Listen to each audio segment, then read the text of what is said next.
है। चौथे स्कंद में इतनी सुंदर बात बोली है चार कुमारों ने।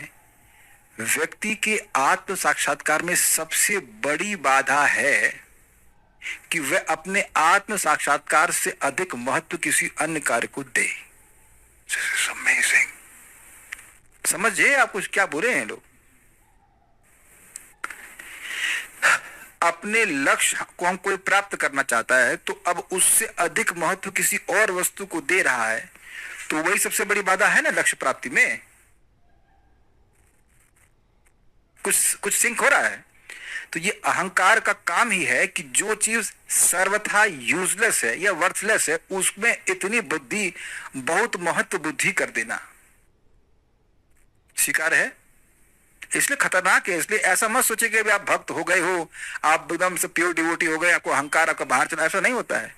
Constantly we have to be at vigil कि ये एक शत्रु की तरह हमारे लिए काम कर रहा है।